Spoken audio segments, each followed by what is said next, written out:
everybody, and welcome to episode 51 of Book Writing Tips, Quick Tips for New and Seasoned Authors, and I am your host, Alba Arango.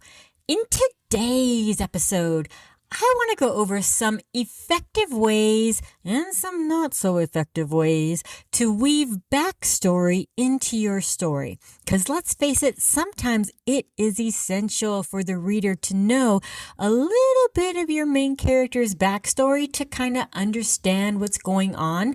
But how to put that backstory in there is one of those things that is very tricky and can sometimes really throw a reader out of the story if it's done incorrectly. So, with no further ado, let's get down to it. Let's talk backstory.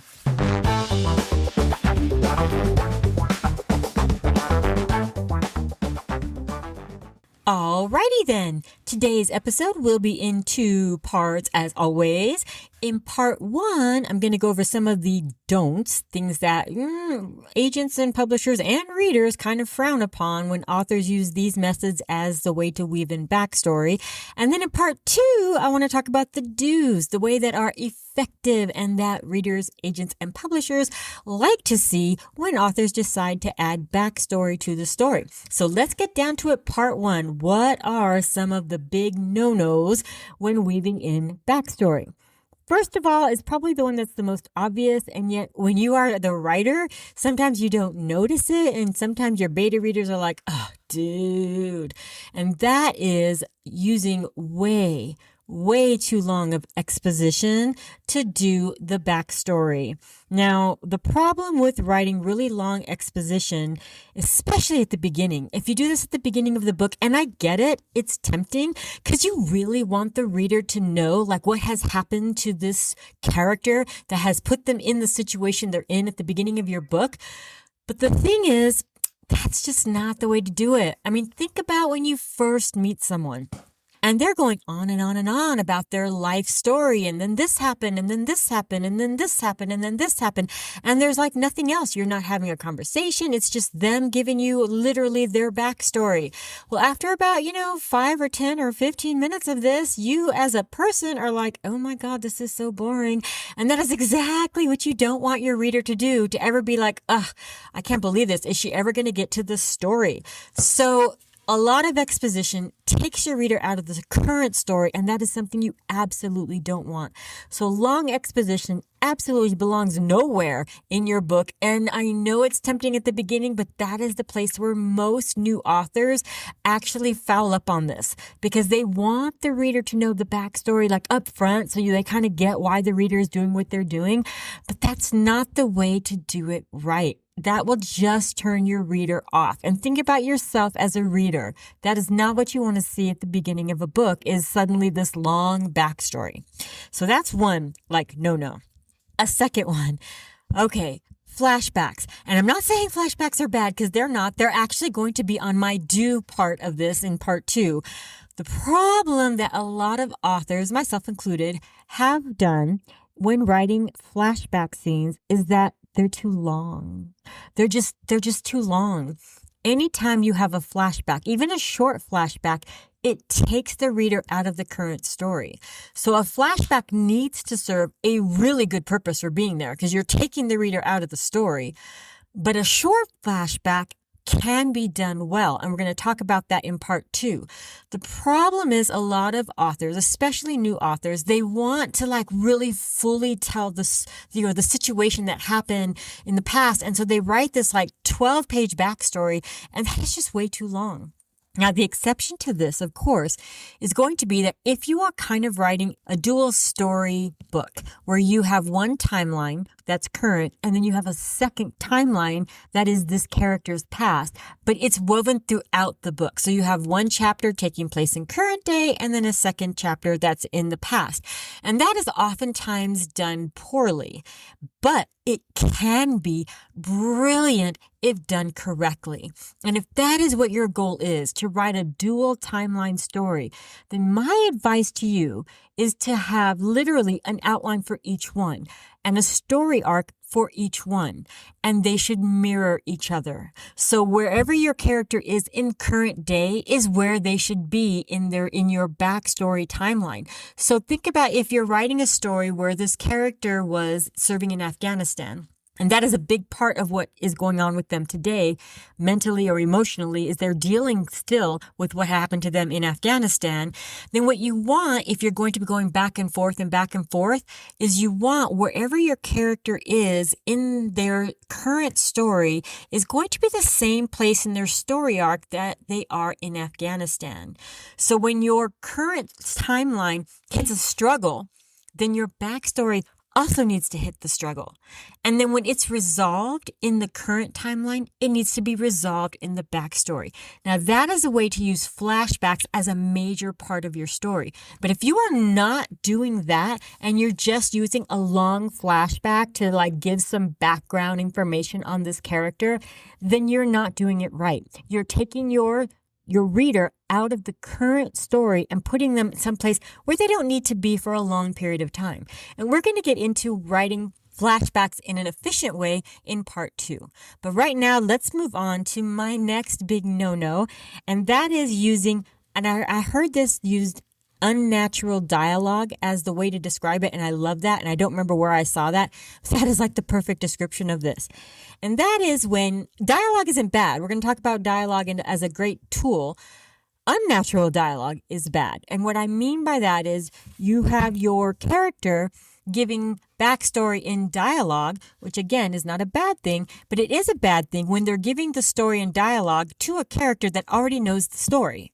Because that is unnatural. You're not going to sit there and tell someone who already knows the story the complete story again, because they already know the story. So that doesn't make sense. So if it's a story about your past and your character is talking to their mom and oh, do you remember when? And then they tell their mom the entire story. That's unnatural. The mom already knows the story. So all it would take would be do you remember when? And, such and such happened. Your mom would be oh yeah, I remember. And that would be it. Now that doesn't give backstory. That's just, your mom saying, oh yeah, I remember it. So that is kind of unnatural. So think about that when you are writing backstory in dialogue, that if the character, your main character or whoever is talking to already knows the story, then this is not the place to add backstory because it would not make sense in real life for that to happen. All right. Now I have one last no-no before I get to what you should do. And my last no-no is you've got a character sheet where you've written all this amazing backstory that has made your character who they are. And as a writer, you want your reader to know everything about your character, everything, because it's important to you. You found it fascinating. That's why you wrote it in your character sheet. But as a reader, they do not need to know every single thing about your character's backstory, only what is relevant to the current story. So if you're writing a series, then chances are some of your character's backstory isn't going to turn out in book 1. And you don't want it to. You want your readers to continually find things out about this character throughout the series. So hold back information that you can use as backstory that would be relevant in another book. It is very, very important. And this is something I will, reiterate over and over. It is very, very important. Any backstory you add must be relevant to the current story. So if you're adding some reason why your character's favorite color is green and it has nothing to do with the current story, then it is irrelevant and your reader doesn't need to know it. Maybe in book 2 or 3, some reason will come out why that is important, but it's not important in this book right now. So don't add it in the book. Only add backstory that is relevant to the current story. Okay, now before we get into ways to do that, it's time for the crazy law / writing prompt. And if you're new to the podcast, every week I give you a crazy law. And that is a law that once upon a time was a real law in history. And your challenge, should you choose to accept it, is for you to write a story, like a short story, based on the law. Now, this is just a way for you to flex your writing muscles, give you a little break from your work in progress. And you never know, add it to your, box of potential stories or current short stories. Maybe someday you'll find, a short story contest that, you can use it and enter. But for now, here is this week's crazy law.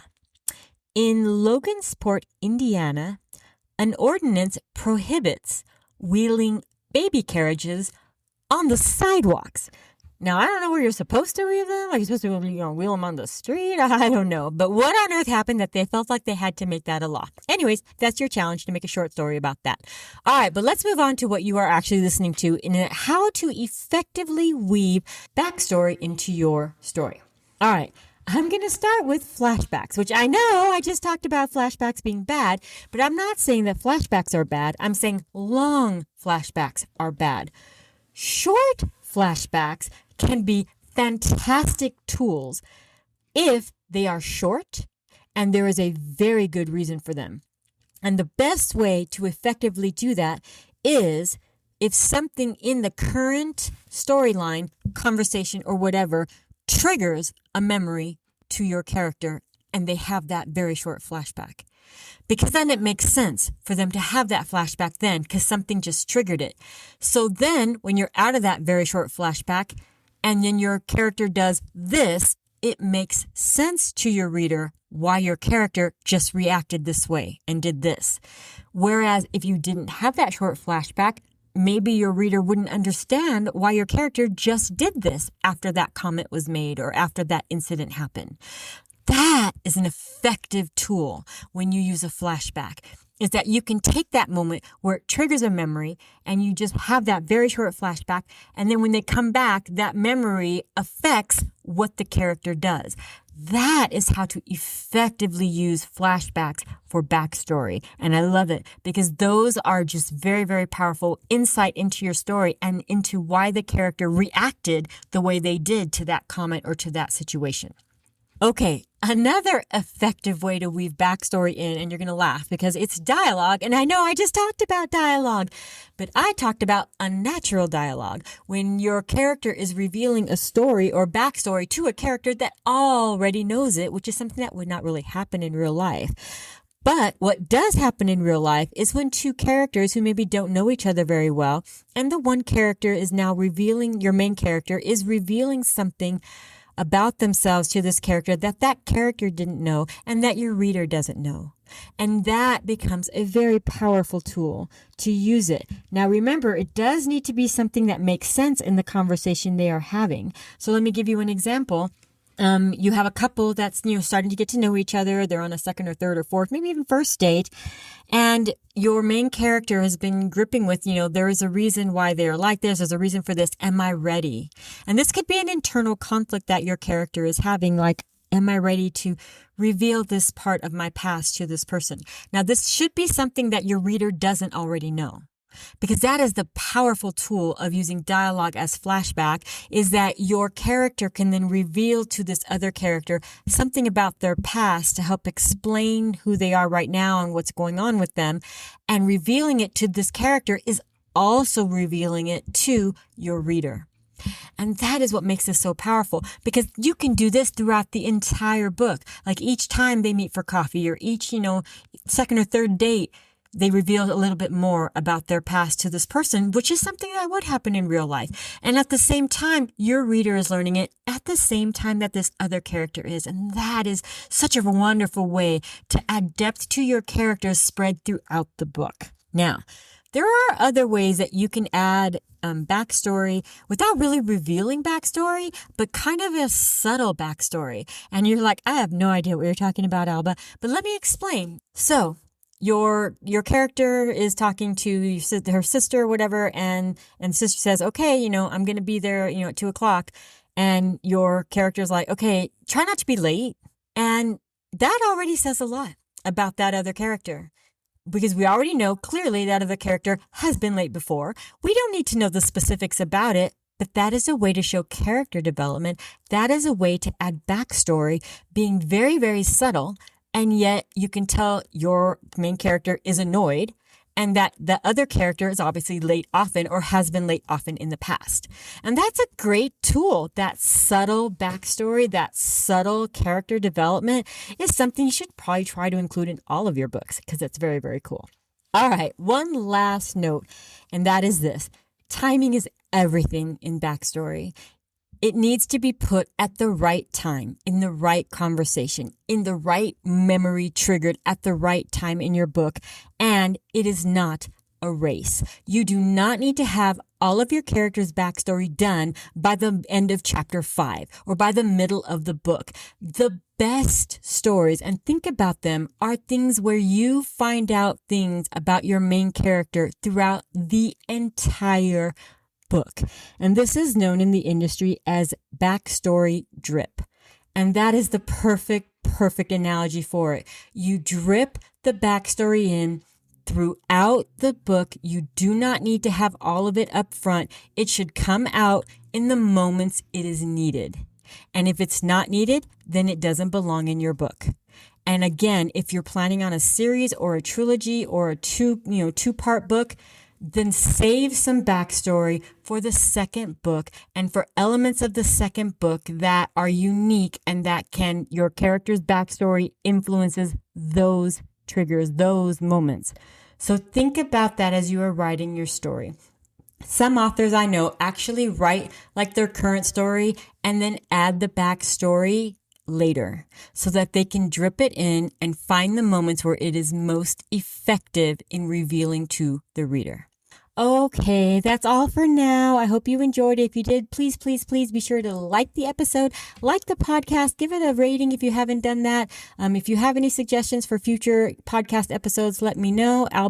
If you go to albarango.com, you'll see my contact me information there. Thank you so much for joining me. I drop a new episode every Wednesday. So until next week, be safe, and I will see you all next week.